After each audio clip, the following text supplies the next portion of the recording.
तो आप यहाँ पर बुक के थ्रू देख सकते हैं कि पल्मोनरी ट्यूबरक्लोसिस होती क्या है, किस तरीके से यह फैलती हैं, उसके बारे में हम लोग यहाँ पर डिस्कस करने वाले हैं कि क्या क्या पल्मोनरी ट्यूबरक्लोसिस होती क्या है, किस तरीके से फैलती है, उसके अंदर हम डिस्कस करने वाले हैं बाय बुक के थ्रू।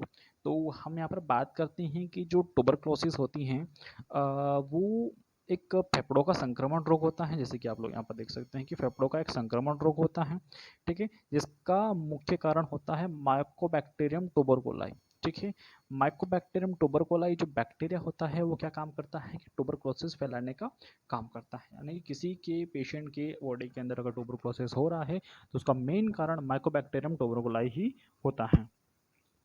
माइकोबैक्टीरियम ट्यूबरकुलाई एक एसिड फास्ट बैक्टीरिया होता है जो बॉडी के अंदर यानी कि जो फेफड़ों के अंदर O2 की प्रेजेंट में ही जिंदा रहता है। माइकोबैक्टीरियम ट्यूबरकुलाई एक ऐसा बैक्टीरिया है जो हमारी बॉडी के O2 के प्रेजेंट में ही क्या होता है, जीवित रहता है, यानी कि जहाँ पर ऑक्सीजन की उपस्थिति रहती है वहाँ पर ये जीवित रहेगा, जहाँ पर ऑक्सीजन की उपस्थिति नहीं रहेगी वहाँ पर ये मर जाएगा। ठीक है, तो हमारे फेफड़ों के अंदर ऑक्सीजन होती है तो ये वहाँ पर क्या होता है, जीवित रहता है। इसके बाद हम लोग बात करते हैं कि ये एक एसिड फास्ट बैक्टीरिया होता है ना। और ये जो होता है कि अगर इसको ज़्यादा ऑक्सीजन मिलती है तो वहाँ के वातावरण में काफ़ी स्पीड से वृद्धि करता है, यानी कि काफ़ी फास्टली तरीके से क्या करता है, वृद्धि करता है। नेक्स्ट हम इसके अंदर बात करते हैं कि ये मुख्यतः फेफड़ों के ऊपर वाले भागों में होता है। ऊपर वाले भागों में बाजरे के समान छोटे छोटे वहाँ पर क्या हो जाते हैं, स्पॉट्स बन जाते हैं। वाइट वाइट कलर के हमको एक्सरे के अंदर स्पॉट्स दिखते हैं। अगर छोटे छोटे बाजरे के समान अगर हमको स्पॉट्स दिख रहे हैं तो वो हो सकती है कि वो हमारी ट्यूबरक्लोसिस है, एक्सरे के अंदर देखा जाता है तो। और अगर ये जो बैक्टीरिया होता है ये मोस्टली क्या होता है कि अगर इसको ड्राई वातावरण भी अगर मिले, ड्राई भी मिले यानी सूखा वातावरण भी अगर इसको मिले या सूखी जगह भी इसको मिले तो ये 4 से 6 हफ्ता तक भी वहाँ पर जीवित रह सकता है, अगर उसको ऑक्सीजन अच्छे से भरपूर मात्रा में मिल रही है, क्योंकि एरोबिक बैक्टीरिया है तो ये वहाँ पर भी जीवित ये रह सकता है। कुछ कारण होते हैं कि ट्यूबरक्लोसिस किस वजह से होता है, तो कारणों की अगर हम लोग यहाँ पे बात करते हैं तो जो टीबी का जो रोग होता है उसका जो एक ही कारण है कि ट्यूबरक्लोसिस किसकी वजह से होता है, तो होता है हमारा माइकोबैक्टीरियम ट्यूबरकुलाई की वजह से पेशेंट को टीबी की बीमारी हो जाती है। ठीक है, ये जो बैक्टीरिया होता है ये सूक्ष्मजीव होता है, यानी कि माइक्रो ऑर्गेनिज्म होता है, और ये ग्राम पॉजिटिव था एरोबिक बैक्टीरिया होता है। ग्राम पॉजिटिव या फिर एरोबिक बैक्टीरिया होता है, जीवाणु होता है।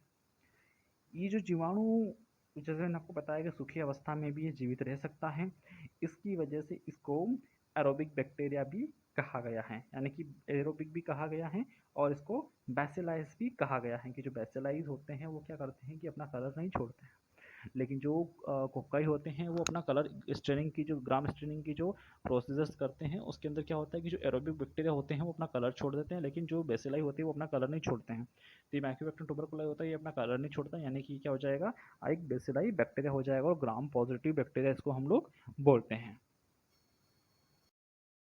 कि ये जो बैक्टीरिया होता है इसका माइकोबैक्टीरियम ट्यूबरकुलाई ये एसिडिक रंज वाला होता है, यानी कि ये अपना स्टेन्ड नहीं होते हैं। ये जो बैक्टीरिया होते हैं अगर इनका टेस्ट किया जाए एसिडिक रंजन से इनका टेस्ट किया जाए तो ये अपना कलर नहीं होते हैं, ये ऐसे के ऐसे ही रहेंगे। लेकिन अगर जो कलर खो जाते हैं उनको हम बैसिलाई बोलते हैं, और जो नहीं खोते हैं उनको हम कोक्काई भी कह सकते हैं। तो जो कलर खोदते नहीं हैं उनको हम लोग बैसिलाई बोलते हैं, और जो कलर खो देते हैं उनको हम लोग कोक्काई कहते हैं। ये जो बैक्टीरिया होता है ये हमारे बॉडी में छींक द्वारा, खांसी द्वारा या फिर ड्रॉपलेट इन्फेक्शन के थ्रू एक व्यक्ति से दूसरे व्यक्ति के अंदर फैलता है। ड्रॉपलेट इन्फेक्शन हो गया, छींक हो गई, खांसी हो गई, इसके द्वारा क्या होता है कि एक व्यक्ति से दूसरे व्यक्ति की बॉडी के अंदर फैलता है ना। कि अगर हमने अभी कोरोना देखा था थोड़े दिन पहले कि कोरोना क्या होता है, कोविड का जो इन्फेक्शन था वो भी ड्रॉपलेट इन्फेक्शन है। तो ट्यूबरकुलाई का जो इन्फेक्शन होता है ये भी क्या होता है, एयर टू एयर भी फैल सकता है, यानी कि ड्रॉपलेट इन्फेक्शन है। किसी व्यक्ति ने अगर खांसा है और उसको ट्यूबरकुलोसिस से संक्रमित है, और अगर किसी ने उससे हाथ वगैरह मिला लिया है तो उसको भी ट्यूबरकुलोसिस होने के चांसेस बढ़ जाते हैं। नेक्स्ट हम बात करते हैं कि ये एक व्यक्ति दूसरे व्यक्ति में प्रसारित होता है, ट्रांसमिट होता है, और इसका जो इंक्यूबेशन पीरियड होता है कि यानी ये कब तक बॉडी के अंदर फैल जाता है, तो 4 से 8 सप्ताह के अंदर ही क्या हो जाता है, पूरी तरीके से बॉडी के वो अपने रेस्पिरेटरी सिस्टम को कवर कर देता है। हम जानते हैं कि 2 हफ्ते से ज़्यादा अगर हमको खांसी रहती है तो हमको टीबी की संभावनाएँ बढ़ जाती हैं, है ना? तो यहाँ पर हमारा इंक्यूबेशन पीरियड 4 हफ्ता से 8 हफ्ता के बीच में बोला गया है। अगर आपको 2 हफ्ते से ज़्यादा खांसी अगर हो रही है तो आपको ट्यूबरकुलोसिस की जाँच आपको करवानी चाहिए। नेक्स्ट हम बात करते हैं कि रिस्क फैक्टर 5 वर्ष की आयु में हो जाता है। गरीबी, कुपोषण या फिर भीड़-भाड़ के इलाकों में ज़्यादा देखने को मिलता है। कुपोषण का मतलब ये है कि अगर प्रॉपर तरीके से खाना नहीं मिल रहा है, इम्यूनिटी डाउन हो रही है, उस कंडीशन के अंदर भी क्या होता है कि लोगों को ट्यूबरकुलोसिस कोज़ कर जाती है। किसी पेशेंट को एचआईवी संक्रमण है, उसकी उपस्थिति में भी ट्यूबरकुलोसिस हो सकता है। अगर वो धूम्रपान कर रहा है, वो शराब पी रहा है, उसकी आदत है तो उसको ट्यूबरकुलोसिस हो सकता है। व्यवसाय वगैरह कर रहा है, उसकी वजह से भी अगर या फिर क्या कर रहा है कि दवा फैक्ट्री वगैरह या फिर किसी ऐसी जगह पर धूल भरी जगह पर काम कर रहा है जहाँ पर क्या हो रहा है कि उसके फेफड़े खराब हो रहे हैं, धूल अगर फेफड़ों में जाके जम रही है, तो उस पेशेंट को भी ये समस्याएँ हो सकती हैं। आगे हम लोग इसके अंदर बात करने वाले हैं ट्यूबरकुलोसिस के कि ट्यूबरकुलोसिस कितने प्रकार की हो सकती है। तो जो ट्यूबी होती है हमारी वो कितने प्रकार की हो सकती है।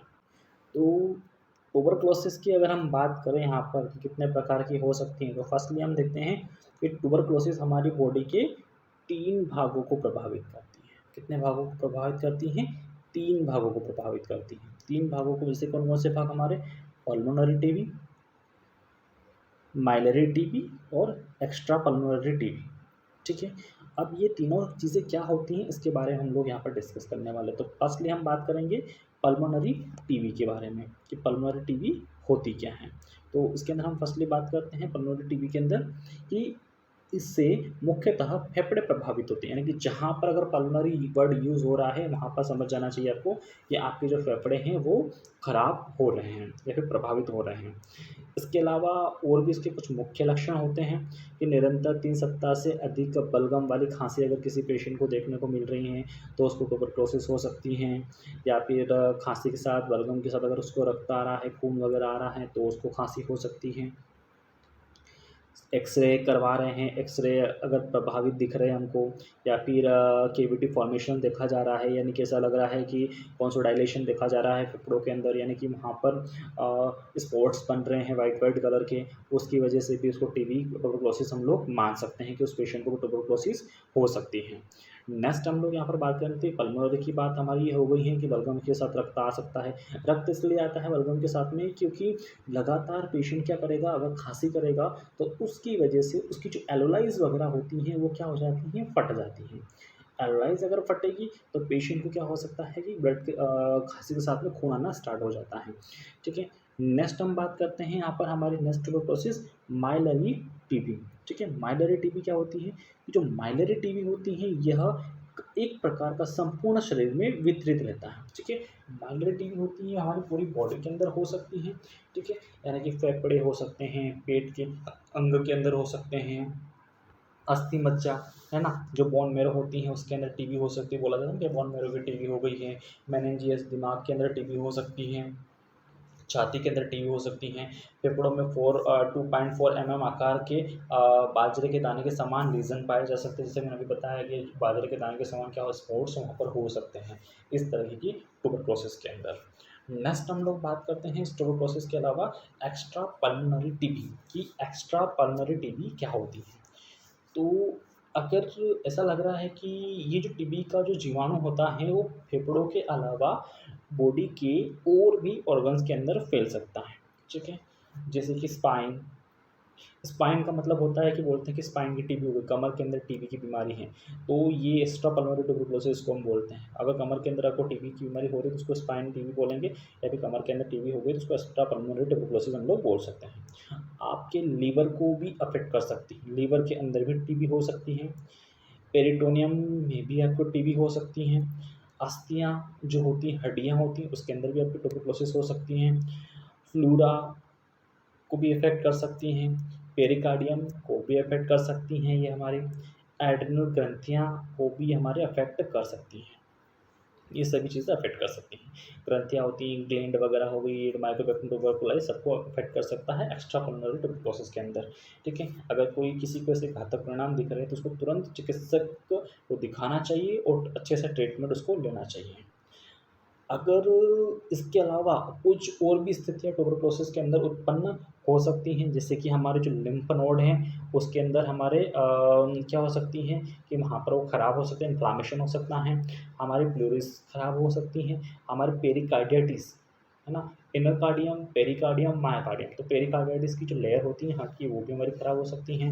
हेपेटाइटिस भी हो सकता है, लीवर के अंदर ट्यूबरकुलोसिस अगर हो रही है तो हमको हेपेटाइटिस की बीमारी भी हो सकती है। इसके बाद हम लोग यहाँ पर बात करते हैं कि वर्टिब्रल टीबी भी हो सकती है। वर्टिब्रा, वर्टिब्रा किसको बोलेंगे कि आपकी कमर की जो रीढ़ की हड्डी है, इसको हम क्या बोलेंगे? वर्टिब्रा बोलेंगे। तो इसके अंदर भी माइकोबैक्टीरियम ट्यूबरकुलोसिस वहाँ जाके छुप सकता है और आपको ट्यूबरकुलोसिस हो सकती है। नेक्स्ट हम बात करते हैं कि ऑस्टियोब्लाइटिस, अस्थि संक्रमण, यानी कि आपकी जो हड्डियाँ होती हैं उसके अंदर भी ट्यूबरकुलोसिस हो सकती हैं। हड्डियों के अंदर भी ट्यूबरकुलोसिस हो सकती है। नेक्स्ट हम लोग बात करते हैं कि वर्टिब्रल टीबी हो सकती है। नेक्स्ट हम बात करते हैं कि एड्रिनल इन्फेक्शन भी हो सकता है। एड्रिनल इन्फेक्शन का मतलब क्या होता है? जो हमारी एड्रिनल ग्लैंड होती हैं उसके अंदर भी इन्फेक्शन हमारा हो सकता है, जो किडनी के ऊपर होती है एड्रिनल ग्लैंड, ठीक है? तो वहाँ पर भी उसके अंदर क्या हो सकता है? इन्फेक्शन हो सकता है। आगे हम लोग इसके अंदर बात करने वाले हैं एड्रिनल ग्लैंड के अलावा कि यहाँ देखा जाता है कि ये 2 डायग्राम यहाँ पर दिख रहे हैं कि कौन-कौन से मेनिंजाइटिस कहाँ पर होता है, पेरिकार्डियल इन्फ्यूशंस कहाँ होता है, माइलरी टीबी कहाँ-कहाँ हो सकती हैं। तो हम देखते हैं फर्स्टली यहाँ पर ये हमारी हो गई माइलरी टीबी, ठीक है? फेफड़ों को अफ़ेक्ट कर रही है। ये मेनिंजाइटिस को अफ़ेक्ट कर सकती है, पेरिकार्डियल इन्फ्यूशंस को अफ़ेक्ट कर सकती हैं, हमारे रीनल सिस्टम को अफ़ेक्ट कर सकती हैं, है ना? लंग्स को अफ़ेक्ट कर सकती हैं, तो अलग-अलग जगह को क्या कर सकती है? अफ़ेक्ट कर सकती हैं।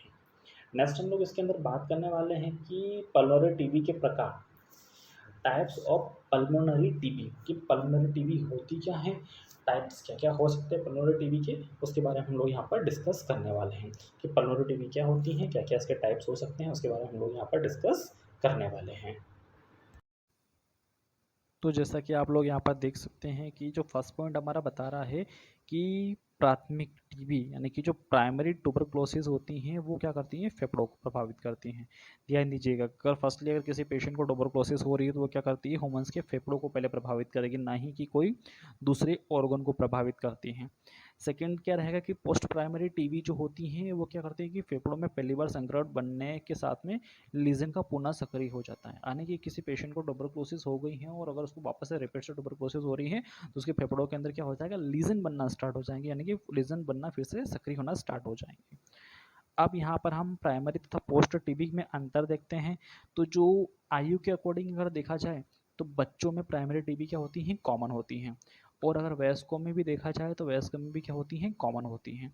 वहीं पर अगर लीजन के निर्माण की अगर बात की जाए तो फेफड़ों में कहीं भी सब प्लूरली इन्फेक्शन हो सकता है, कि यानी कि जो फेफड़े होते हैं उसमें कहीं पर भी कोई भी इन्फेक्शन हो सकता है, यानी ट्यूबरकुलोसिस इन्फेक्शन कर सकती हैं।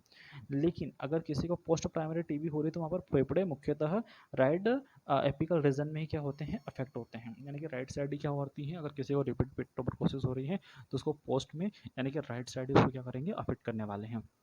हम जानते हैं कि हमारा एक लंग्स बड़ा होता है, एक लंग्स छोटा होता है, जितनी ज़्यादा एयर जाएगी उधर क्या होगी? जल्दी से ट्यूबरकुलोसिस हमारी ग्रो कर सकती हैं।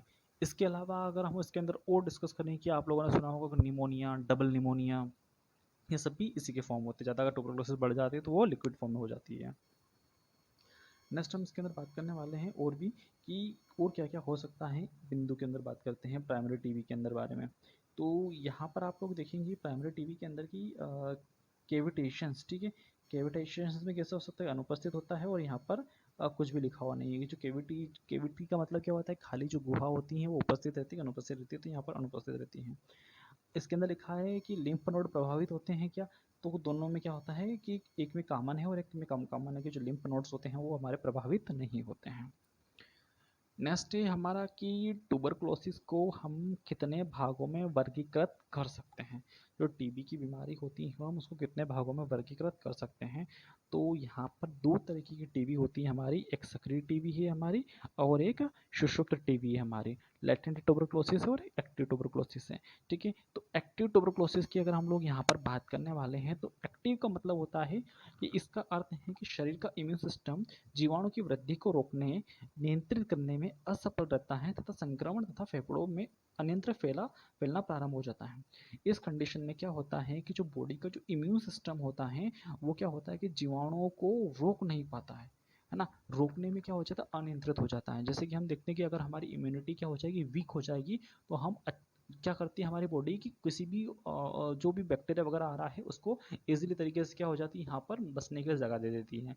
अगर इम्यून सिस्टम वीक हो जाएगा तो वो उस बैक्टीरिया को किल नहीं कर पाएगा, उसको सप्रेस नहीं कर पाएगा, जिसकी वजह से वो बैक्टीरिया क्या करेगा, फास्ट तरीके से हमारे बॉडी के अंदर ग्रो करेगा।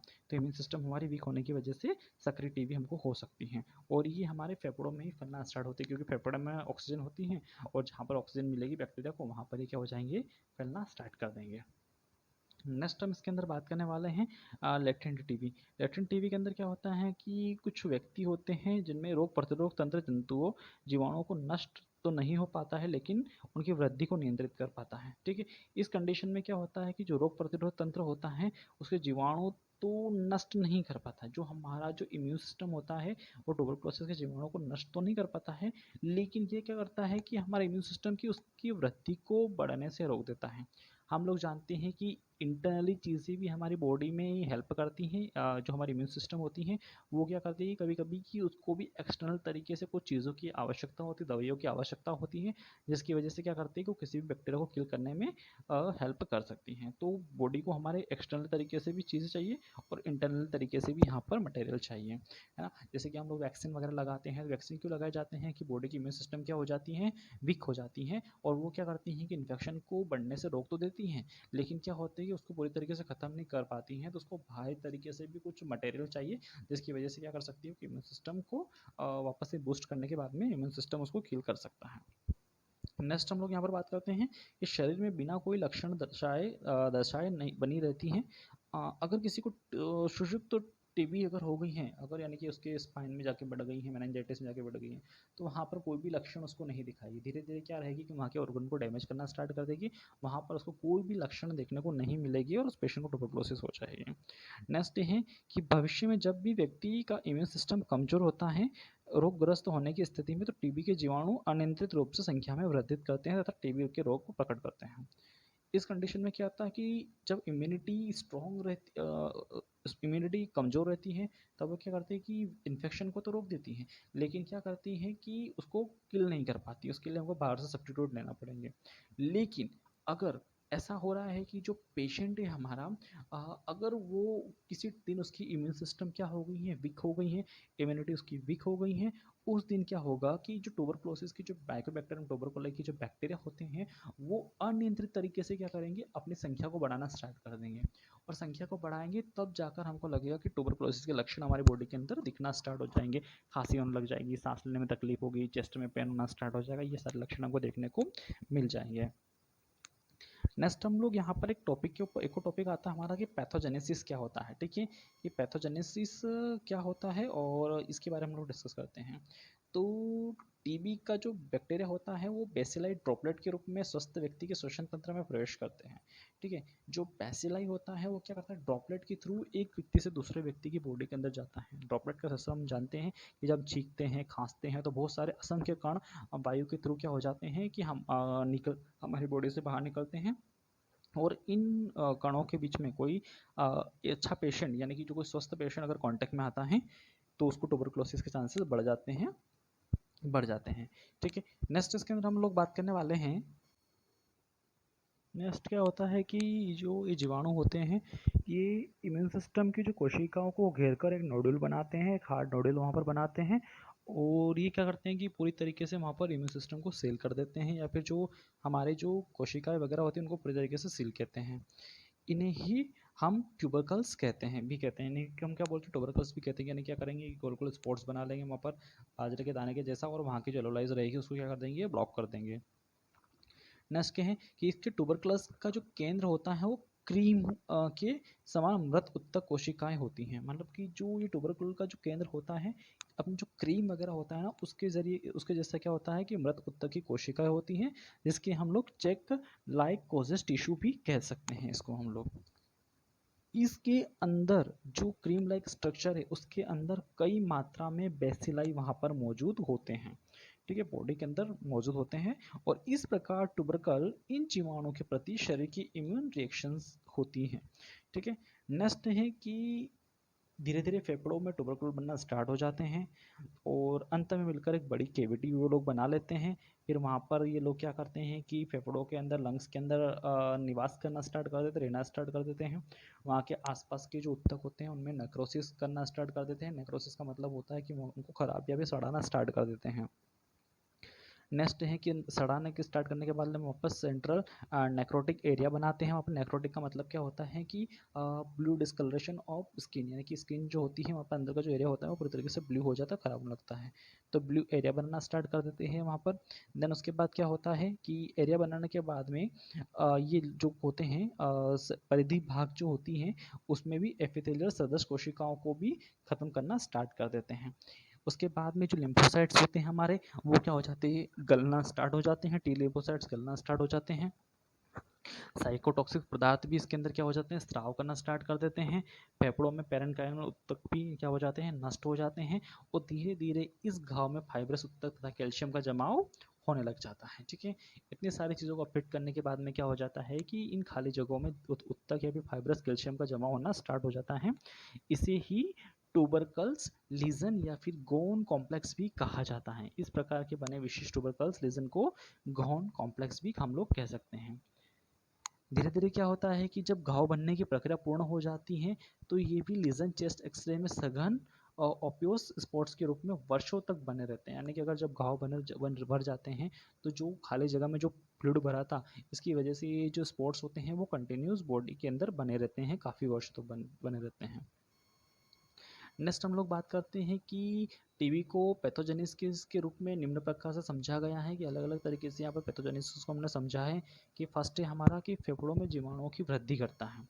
ठीक है, क्या करता है, फेफड़ों के अंदर जीवाणुओं की वृद्धि करता है। सबसे पहले फेफड़ों के अंदर माइकोबैक्टीरियम ट्यूबरकुले आएगा, रेस्पिरेटरी ट्रैक्ट से प्रवेश करेगा, यानी कि जो हमारे श्वसन तंत्र से क्या करेगा, प्रवेश करेगा, श्वास नली से प्रवेश करेगा। उसके बाद फेफड़ों में जाकर क्या करेगा, अपने भाई बंधुओं की वृद्धि करना वहाँ पर स्टार्ट कर देगा।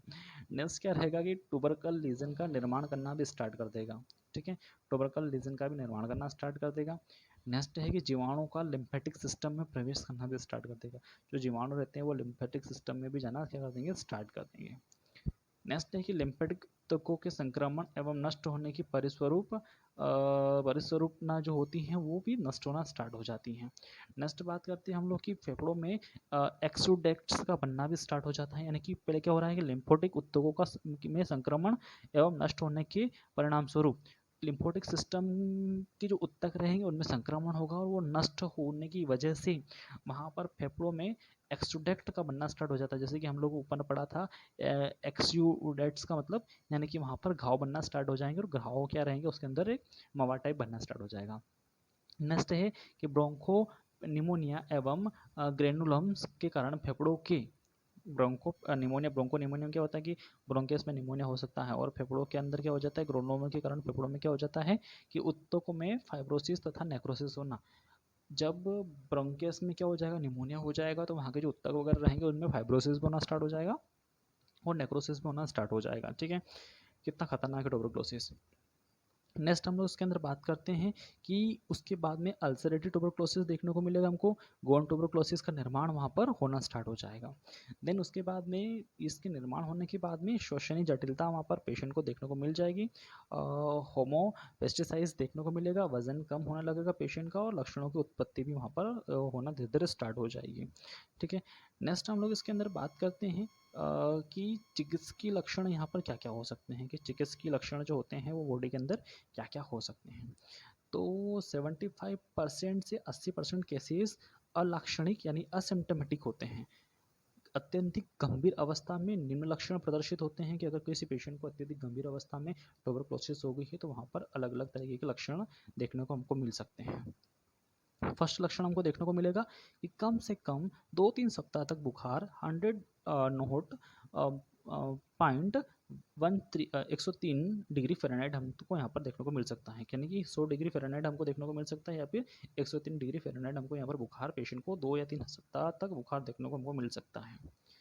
पेशेंट को सर दर्द हो सकता है, हेडेक हो सकता है पेशेंट को कफ ब्लड टाइटनेस, ठीक है, पेशेंट को रक्त मिश्रित बलगम भी यहाँ पर देखने को मिल सकता है कि पेशेंट की जो बलगम में से क्या हो सकता है, खून आ सकता है यहाँ पर।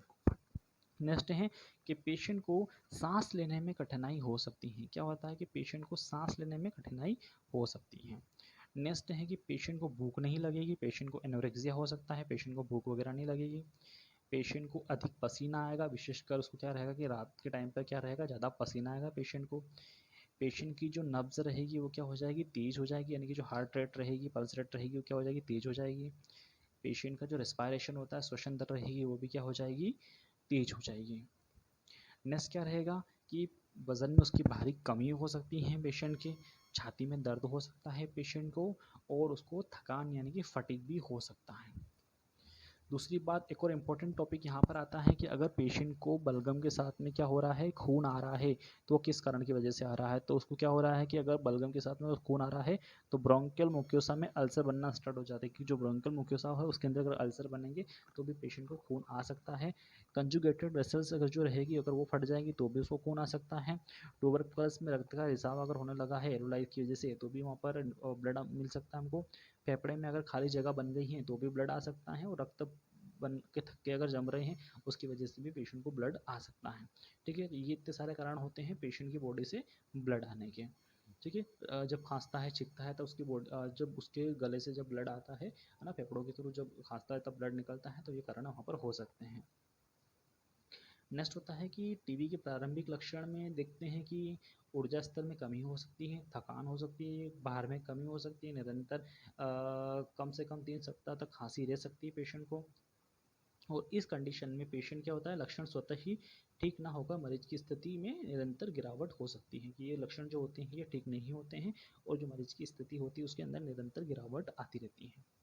धीरे धीरे खांसी के एपिसोड में तीव्रता में वृद्धि होती है, तथा प्लूरिस के कारण मरीज की छाती में भी दर्द होना स्टार्ट हो जाता है, चेस्ट पेन पेशेंट को प्रारंभ होना स्टार्ट हो जाता है।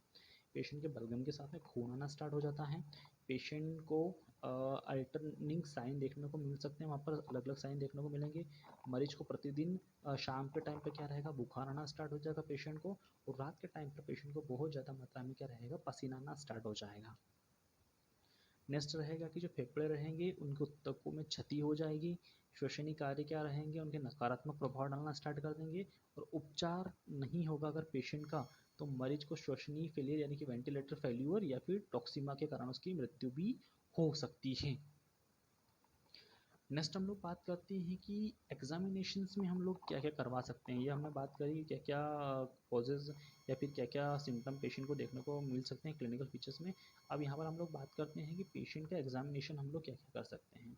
तो फर्स्टली यहाँ पर रहेगा हमारा कि पेशेंट का हम लोग चेस्ट एक्सरे करवा सकते हैं, चेस्ट एक्सरे करवा सकते हैं पेशेंट का हम लोग यहाँ पर। ठीक है, चेस्ट एक्सरे में क्या रहेगा कि फेफड़े में नोडुलर क्लासिफाइड पेज की उपस्थिति में यह टीबी का एक डिफेक्टिव साइन नहीं है। ठीक है, अगर पेशेंट को नोडुलर क्लासिफाइड पेज अगर लगा हुआ है, तो ये अगर ऐसा लग, उस कंडीशन में ये ट्यूबरकुलोसिस होने के चांसेस नहीं रहते हैं। एक पेज आता है नोडुलर क्लासिफाइड पेज, अगर वो लगा हुआ है, अगर उसकी स्थिति में अगर उनके स्पॉट्स दिखते हैं तो पेशेंट को ट्यूबरकुलोसिस नहीं हो सकती है। नेक्स्ट रखा कि अगर स्पूटम टेस्ट करवा रहे हैं, सुबह की पहली खकार, सुबह का पहला जो खकार होती है, अगर उसका टेस्ट करवाया जा रहा है तो पेशेंट को ट्यूबरकुलोसिस अगर है, तो अगर वो वहाँ पर AFB यानी कि एसिड फास्ट बैक्टीरिया अगर देखने को मिल रहा है, तो पेशेंट को क्या हो सकती है, ट्यूबरकुलोसिस हो सकती है स्पूटम टेस्ट की वजह से। स्पूटम मॉर्निंग का जो होना चाहिए वही स्पूटम टेस्ट वहाँ पर होना चाहिए, अदरवाइज दूसरा कोई स्पूटम टेस्ट वहाँ पर नहीं होना चाहिए। नेक्स्ट है कि मॉन्टॉक्स टेस्ट करवाते हैं पेशेंट का, क्या करवाते हैं, मॉन्टॉक्स टेस्ट करवाते हैं, MANTOUX मॉन्टॉक टेस्ट। ठीक है, एक टेस्ट हम चेस्ट एक्सरे करवा सकते हैं, दूसरा स्पूटम टेस्ट करवाते हैं, तीसरा मॉन्टॉक टेस्ट करवाते हैं। मॉन्टॉक टेस्ट के अंदर क्या रहता है कि जो विश्वसनीय परीक्षण होता है हमारा है मरीज का, जो फोरा आर्म होता है वहाँ से 0.1 ml STU purified bacterial protein inject की जाती हैं। इसके अंदर क्या रहता है कि जो पोराफाई आर्म होता है हमारा, जो हाथों की जो आपकी जो हाथों की सामने की जो एपिडर्मिस या डर्मिस लेयर होती है, उसके अंदर क्या होता है मॉन्टॉक टेस्ट के अंदर कि वहाँ पर एक इंजेक्शन इंसर्ट किया जाता है। उसके उसमें क्या होता है कि 48 से 72 घंटे में 10 के आकार की अगर लाल गांठ अगर बन रही है तो वो ट्यूबरकुलोसिस को पॉजिटिव इंगित करता है। अगर लाल आकार की जो गांठ बन रही है तो पॉजिटिव इंगित करेगा, और अगर लाल आकार की अगर गांठ नहीं बन रही है तो पेशेंट को नेगेटिव इंगित करता है। नेक्स्ट यहाँ पर कि ब्लड टेस्ट करवा सकते हैं पेशेंट का, डब्ल्यूबीसी करवा सकते हैं, ल्यूकोसाइट्स करवा सकते हैं, फिर ईएसआई का भी उच्च स्तर हम लोग यहाँ पर करवा सकते हैं कि CBC complete blood count, WBC है ना, वाइट ब्लड सेल्स की अगर जांच हम लोग यहाँ पर करवा सकते हैं कि अगर ब्लड के अंदर इन्फेक्शन है। नॉर्मल जो डब्ल्यूबीसी काउंट होता है वो 4000 से 11000 होता है। अगर इससे बड़ा हुआ ज़्यादा अगर हमको दिख रहा है तो पेशेंट को ट्यूबरकुलोसिस के चांसेस बढ़ जाते हैं, तो वो भी हम यहाँ पर टेस्ट करवा सकते हैं। नेक्स्ट हम लोग बात करते हैं कि मैनेजमेंट हम लोग क्या क्या कर सकते हैं पेशेंट का, कि ट्यूबरकुलोसिस के अंदर मैनेजमेंट हम लोग क्या क्या कर सकते हैं। कि जो ट्यूबरकुलोसिस होता है वो एक साध्य रोग होता है ना, और इसका जो उपचार है वो भी संभव है। अगर पेशेंट का अगर उपचार टाइम से कर दिया जाए तो पेशेंट को ट्यूबरकुलोसिस से उसकी मृत्यु नहीं होगी। लेकिन अगर पेशेंट का उपचार टाइम से ना किया जाए तो इस कंडीशन में पेशेंट की मृत्यु हो सकती है, यानी कि पेशेंट की जो मृत्यु होती है वो संभावित हो जाती है उपचार न लेने की उपस्थिति में। इसका जो कीमोथेरेपी इसका सर्वाधिक प्रभावी उपचार होता है, जो कीमोथेरेपी होती है जो कैंसर के पेशेंट्स को दी जाती हैं वो कीमोथेरेपी होती हैं। इसका एक सर्वाधिक प्रभावी उपचार माना जाता है। टीबी के जो उपचार होता है उसमें एंटी ट्यूबरकुलर ड्रग्स को दो भागों में वर्गीकृत किया गया है कि जो ट्यूबरकुलोसिस के जो ड्रग्स होते हैं उन एंटी ट्यूबरकुलर ड्रग्स उनको दो भागों में क्या किया गया है, वर्गीकृत किया गया है। इसके अंदर हम लोग देखते हैं कि प्राइमरी एंड सेकेंडरी ड्रग, ठीक है, कि ट्यूबरकुलोसिस के अंदर कौन कौन सी दवाइयाँ दे सकते हैं, कौन कौन सी चीज़ें हम लोग कर सकते हैं। तो इसके अंदर हम लोग देखते हैं कि प्राइमरी एंड सेकेंडरी ड्रग्स के अंदर आ जाएगा हमारा आइसोनाजाइड, आ जाएगा हमारा रिफाम्पिसिन, आ जाएगा स्ट्रेप्टोमाइसिन, आ जाएगा पेराजीनामाइड, आ जाएगा हमारा इथेम्बुटाल, आ जाएगा और PAS आ जाएगा हमारा यहाँ पर। ठीक है, इसको हम लोग इस तरीके से भी जान सकते हैं कि IRAZE, इसके ज़रिए भी हम लोग इसको जान सकते हैं कि प्राइमरी स्टैंडर्ड ड्रग्स क्या क्या हो सकते हैं। नेक्स्ट है हमारा कि सेकेंडरी रिसीवर ड्रग्स भी क्या आ जाएगा हमारा, केप्रोमाइसिन हो सकता है हमारा, केन्यामाइसिन हो सकता है हमारा, इथिनोमाइड हो सकता है हमारा, या फिर साइक्लोसीरिन हमारा एक ड्रग्स हमारा यूज़ हम लोग कर सकते हैं। कि अगर रिफाम्पिसिन, स्ट्रेप्टोमाइसिन, पेराज़ोमाइसिन, इथेम्बुटाल अगर हमको देखने को मिलता है तो ये हमारा स्टैंडर्ड ड्रग होते जाते हैं, हमारा प्राइमरी स्टैंडर्ड ड्रग हो जाते हैं। और सेकेंड रिसीवर ड्रग्स की अगर हम बात करें तो कैप्रोमाइसिन हो सकता है, केन्यामाइसिन हो सकता है, इथिनोमाइड हो सकता है, या फिर साइक्लोस्ट्रिन भी हमारे यहाँ पर हो सकते हैं।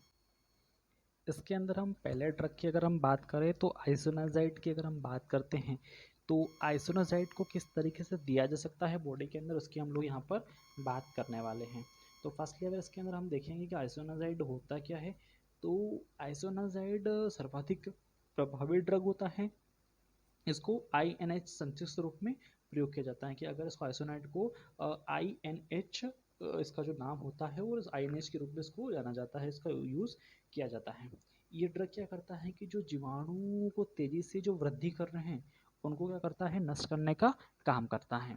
देन उसके बाद में अगर हम देखते हैं कि जो बैक्टीरियल ड्रग होते हैं, है ना, ये क्या होता है, एक तरीके का बैक्टीरियल ड्रग होता है ना। ये जो ड्रग होता है ओरल, IV या फिर IM तीनों रूट से भी दी जा सकती हैं, यानी कि जो पेशेंट होता है उसको ओरल तरीके से भी हम दे सकते हैं, IV तरीके से भी हम दे सकते हैं, और IM तरीके से भी पेशेंट को हम लोग दे सकते हैं इसको।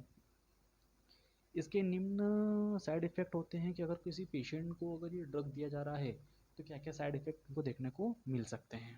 तो साइड इफ़ेक्ट की अगर हम लोग यहाँ पर बात करें तो पहला साइड इफ़ेक्ट हमको दिखेगा कि पेरिफेरियल न्यूराइटिस देखने को हमको मिल सकता है कि पेरिफेरल न्यूराइटिस पेशेंट को हो सकता है, एपिगैस्ट्रिक डिस्ट्रेस पेशेंट को हो सकता है, डायनेसिस और ड्राइनेस ऑफ माउथ हो सकता है, या फिर कन्वल्सन आ सकती है, यानी दिमागी झटके हो सकते हैं पेशेंट को, उसका मुंह सूखता है, एपिगैस्ट्रिक डिस्ट्रेस हो सकता है, एपिगैस्ट्रिक रीजन हो सकता है, या फिर पेरिफेरल न्यूराइटिस भी पेशेंट को हो सकता है। ये इसके साइड इफेक्ट होते हैं अगर इस पेशेंट को अगर कोई ये ड्रग अगर दिया जा रहा है और उसको रिएक्शन अगर मार रहा है तो ये इसके सिम्टम हो सकते हैं।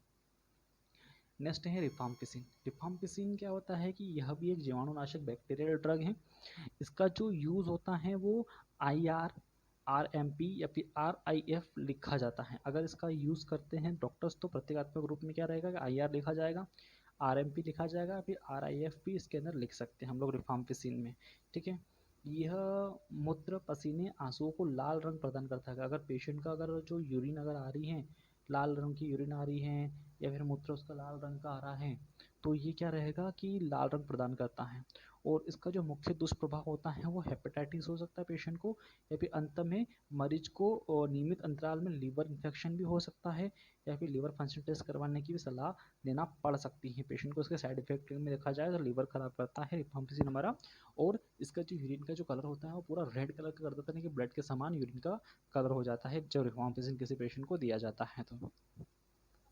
नेक्स्ट ड्रग आता है हमारा पैराजिनामाइड। इसको हम जेड से नाम से देखते हैं। ये जो ड्रग होता है ये भी एक बैक्टीरियल ड्रग होता है, लेकिन ये सक्रिय रूप से वृद्धि कर टीबी के जीवाणु को भी नष्ट कर देता है। अगर जो सक्रिय रूप से जो जीवाणु जो वृद्धि कर रहे हैं उनको भी क्या कर सकता है, नष्ट कर सकता है। इसको भी आईएनएच या फिर रिफाम्पिसिन के साथ ही प्रयोग में किया जाता है। और इसका जो मेनली साइड इफेक्ट होता है वो हमारा होता है आर्थरेल्जिया हो सकता है, या घातक साइड इफेक्ट होता है आर्थरेल्जिया पेशेंट्स को हो सकता है, या फिर हिपोटॉक्सिसिटी हो सकती है पेशेंट को, या फिर विषाक्तता हो सकती है पेशेंट को, मतलब पॉइजन वगैरह हो सकता है पेशेंट को इसकी वजह से। या फिर जो अन्य रीज़न की अगर हम बात करें तो पेशेंट को भूख नहीं लगेगी, उल्टी हो सकती है पेशेंट को, साइट्रोब्लास्टिक हो एनीमिया हो सकता है पेशेंट को, त्वचा में रेशेस हो सकते हैं, और खुजली इत्यादि वाली समस्या पेशेंट को हो सकती हैं इस कंडीशन के अंदर। नेक्स्ट ड्रग हमारा आ रहा है स्ट्रेप्टोमाइसिन। स्ट्रेप्टोमाइसिन को एस से नापा जाता है। यह भी एक अमीनोग्लाइकोसाइड्स ड्रग्स होता है। इसे आईएम रूट से दिया जाता है कि इंट्रामस्कुलर रूट से इस ड्रग को दिया जाता है। और इस मेडिसिन का जो साइड इफेक्ट होता है, प्रमुख साइड इफेक्ट होता है वो ऑडिटरी तंत्रिका तंत्र जो होती हैं, जो आर्टरी क्रेनियल नर्व होती हैं उसको नुकसान पहुंचाना हो सकता है, या फिर नेफ्रोटॉक्सिक इत्यादि को भी क्या कर सकती है ये नष्ट कर सकता है। नेक्स्ट है हमारा पीएसए, पैरा अमीनोसाइक्लिसाइड एसिड एवं इथाम्बुटाल, है ना। इसको हम इथाम्बुटाल के नाम से भी जानते हैं और पीएसए के नाम से भी इसको हम जानते हैं। यह भी एंटीबायोटिक का प्रयोग अन्य एंटीबायोटिक की तरह जो बैक्टीरिया को टीबी के साथ किया जाता है, ठीक है। इसके अंदर भी क्या किया जाता है कि ये प्रथम लाइन का ड्रग्स हो सकता है हमारा, होता है। इथाम्बुटाल को हम ई से भी संबोधित कर सकते हैं। यह बैक्टीरियल माइक्रोबैक्टीरियल ड्रग होता है हमारा। और इसके कुछ साइड इफेक्ट देखने को हमको मिलते हैं कि लीवर में समस्या हो सकती हैं और एलर्जिक की समस्या भी हो सकती हैं। नेक्स्ट ये रहता है कि टीबी के जो बैक्टीरिया को नष्ट करने के लिए जिन औषधियों का अगर उपयोग किया जा रहा है ना, और वो औषधियाँ रोकने में वृद्धि को रोकने में अक्षम मतलब हो जाती हैं कि अगर अगर आप ट्यूबरक्लोसिस की मेडिसिन खा रहे हैं और क्या हो रहा है कि आपके इन्फेक्शन को बिल्कुल भी कंट्रोल नहीं कर रही हैं, तो उसके कुछ कारण हो सकते हैं कि जो आपका ट्यूबरक्लोसिस का जो इन्फेक्शन है वो कंट्रोल बॉडी के अंदर क्यों नहीं हो रहा है। तो कुछ मेनली कारण होते हैं उसके बारे में हम लोग यहाँ पर डिस्कस करने वाले हैं कि जब मरीज अपनी सारी दवाइयाँ समय पर नियमित ढंग से नहीं लेता है। पेशेंट क्या कर रहा है कि आज उसने दवाई खाई और 2 दिन उसने गैप दे दी और वापस उसने दवाई खा ली। तो अगर ऐसा आपको भी पेशेंट करता है तो उसमें क्या हो जाती है, अनियमितता हो जाती है। अगर आपने एक भी दिन डोज अगर मिस किया तो वापस से 6 मंथ आपको गिनना पड़ सकती है और आपको फिर से दवाइयाँ खानी पड़ेगी। नेक्स्ट है जब मरीज एक पैक की सारी दवाइयाँ का सेवन नहीं करता है। मरीज क्या कर रहा है कि जो डॉक्टर ने जो मेडिसिन दी हैं उसका दवाइयों का सेवन नहीं कर रहा है, उसकी वजह से हो सकता है मरीज को जो कोर्स दिया है उसने पूर्ण रूप से लिया ही नहीं है, तो उसका भी ये कारण हो सकता है। और जो ऐसा लगता है कि जो उपचार में जो दवाइयाँ दी जा रही हैं अगर उनकी गुणवत्ता ख़राब हो, मेडिसिन ख़राब हो तो भी इन्फेक्शन कंट्रोल नहीं कर पाएगा, है ना। तो वो भी आपको पता होना चाहिए कि मेडिसिन अच्छी लेना चाहिए। और अदर ड्रग का कॉम्बिनेशन गलत है या फिर डोज अगर गलत बन गया है तो उसकी वजह से भी इन्फेक्शन कंट्रोल नहीं होगा। और जो सही दवाएं होती हैं वो समय पर अगर उपलब्ध नहीं होगी तो इसकी वजह से भी पेशेंट को ये समस्या देखने को मिल सकती है। नेक्स्ट हम इसके अंदर बात करते हैं कि dots therapy, direct observe treatment short course, ठीक है। डॉट्स का फुल फॉर्म होता है कि directly observe treatment short course, ठीक है। कि जो डॉट्स होता है कि डॉट्स थेरेपी के अंदर क्या किया जाता है कि ये ट्यूबरक्लोसिस का कॉमनली ट्रीटमेंट होता है डॉट्स थेरेपी। गवर्नमेंट हॉस्पिटल में इसकी मेडिसिन अवेलेबल होती है हमारे इसमें इंडिया के अंदर। इंडियन गवर्नमेंट ने 1993 में डॉट्स थेरेपी का मतलब जो कार्यक्रम है वो ट्यूबरक्लोसिस के कार्यक्रम के साथ में डॉट्स थेरेपी को भी जोड़ दिया था। और जो RNTCP जो होता है received nation tuberculosis control programme में इसने फर्स्ट टाइम जो लोगों के सामने इसको प्रस्तुत किया था, ठीक है, डॉट्स थेरेपी के अंदर। तो जो डॉट्स थेरेपी होती हैं ये एक ऐसी मेडिसिन होती है कि डायरेक्टली हम इसको ऑब्जर्व कर सकते हैं, ट्रीटमेंट के लिए ट्यूबरकुलोसिस के लिए यूज़ कर सकते हैं। RNTCP की जो प्रोग्राम्स होते हैं उसके अंदर इसका यूज़ किया जाता है और ये करते हैं। इसके अंदर देखते हैं कि राजनीतिक एवं प्रशासनिक प्रतिबद्धता, ठीक है, राजनीतिक एवं प्रशासनिक प्रतिबद्धता में भी इसका मतलब यूज़ किया जाता है, यानी कि राजनीतिक प्रतिबद्धता के अंदर भी इस प्रोग्राम के अंदर इसको जोड़ा गया है। उच्च गुणवत्ता की डायग्नोसिस सुविधाएं, इस मेडिसिन के जरिए उच्च गुणवत्ता की डायग्नोसिस सुविधाएं लोगों को अवेलेबल करवाई गई हैं। नेक्स्ट है कि अच्छी तरीके से मॉनिटरिंग करने के बाद में जो उत्तरदायित्व तय करना है ना, ड्रग थेरेपी के वितरण के भाग होते हैं, ठीक है, कि अच्छी तरीके से क्या करना है कि जो उत्तरदायित्व तय करना है लोगों को कि सही तरीके से मेडिसिन बांट सकें। नेक्स्ट है कि सही समय पर सही उपचार, कि सही टाइम पर क्या करना है, सही तरीके से उपचार करवाना है पेशेंट का। नेक्स्ट है कि उच्च गुणवत्ता की ड्रग्स का यहाँ पर क्या करना है, यूज़ करना है, तो उच्च गुणवत्ता की जो ड्रग्स रहेगी उसका ही यहाँ पर क्या करना है, यूज़ करना है, ठीक है। जैसे कि एच से हम लोग देख सकते हैं HREZ ड्रग्स में यूज़ होता है, कि आइसोनाइज्ड यूज़ होता है, रिफाम्पिसिन यूज़ होता है, इथेम्बुटाल यूज़ होता है, और पैराजिनामाइड की मेडिसिन हमको देखने को मिलती है। 4 तरह की दवाइयाँ हमको यहाँ पर देखने को मिलती हैं, आइसोनाइज्ड्स, रिफाम्पिसिन, इथेम्बुटाल और पैराजिनामाइड की दवाइयाँ हमको यहाँ पर देखने को मिलती हैं। नेक्स्ट हम लोग बात करते हैं कि टीबी के उपचार में मल्टी ड्रग थेरेपी का भी उपयोग किया जाता है, कि मल्टी ड्रग थेरेपी में क्या क्या चीज़ों का यूज़ कर सकते हैं हम लोग यहाँ पर, कि सक्रिय मरीज हैं तो 6 से 9 माह तक हम उसको क्या देते हैं कि कॉम्बिनेशन कीमोथेरेपी प्रदान की जाती है पेशेंट को, है ना। और इस थेरेपी में 3 माह बाद अधिकांश केसेस में स्पुटम टेस्ट नेगेटिव हो जाता है, ठीक है। अगर 6 महीने तक अगर पेशेंट को मेडिसिन दी जाए तो उसका जो स्पुटम टेस्ट रहेगा वो क्या हो जाएगा, नेगेटिव हो जाएगा, ठीक है। और नेक्स्ट रहता है कि डोट्स अवधि को 2 भागों में बांटा गया है।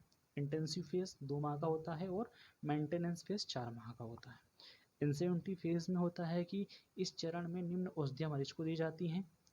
फर्स्ट में रहता है इंटेंसिव फेज में, कि वही जिसमें आपको बताया कि HRZD है ना, आइसोनामाइड्स, रिफाम्पिसिन, इथेम्बुटाल और पायराजिनामाइड्स मेडिसिन हम लोग यहाँ पर देते हैं 2 महीने हेतु, या फिर 3 सप्ताह के 3 दिन या फिर 1 सप्ताह के लिए पेशेंट को ये चीज़ें दी जाती हैं। नेक्स्ट है मेंटेनेंस फेज में, क्या आ जाएगा कि HR, यानी कि आइसोनामाइड और रिफाम्पिसिन 4 महीने हेतु सप्ताह में दी जाती हैं, ठीक है। सप्ताह हेतु दी जाती है कि 4 महीने हेतु सप्ताह में उसको एक गोली देते हैं, ये वाली HR वाली गोलियाँ। नेक्स्ट है कि डाइट में पेशेंट का परिवर्तन कर देते हैं, कि मरीज के भोजन में अधिक मात्रा में प्रोटीन, कैलोरी एवं विटामिन होने चाहिए, ठीक है, कि जो पेशेंट की डाइट रहेगी ज़्यादा से ज़्यादा मात्रा में उसको प्रोटीन की मटेरियल दी जाएंगी, जिसकी वजह से वो फास्ट तरीके से क्या हो जाए, रिकवर हो जाए। नेक्स्ट हम लोग इसके अंदर बात करते हैं कि सब कुछ के नर्सिंग मैनेजमेंट क्या क्या हो सकते हैं अगर किसी पेशेंट को ट्यूबरकुलोसिस अगर हो गया है तो नर्सिंग मैनेजमेंट में हम बात करते हैं कि पेशेंट को मेडिकेशन थेरेपी प्रदान करते हैं, जो डॉक्टर ने एडवाइस दी है उसके अकॉर्डिंग उसको मेडिकेशन थेरेपी प्रदान करेंगे। पेशेंट को हम कंफर्ट पोजीशन दे सकते हैं, यहाँ पर पेशेंट को उपयुक्त समय पर मेडिसिन हम लोग यहाँ पर दे सकते हैं।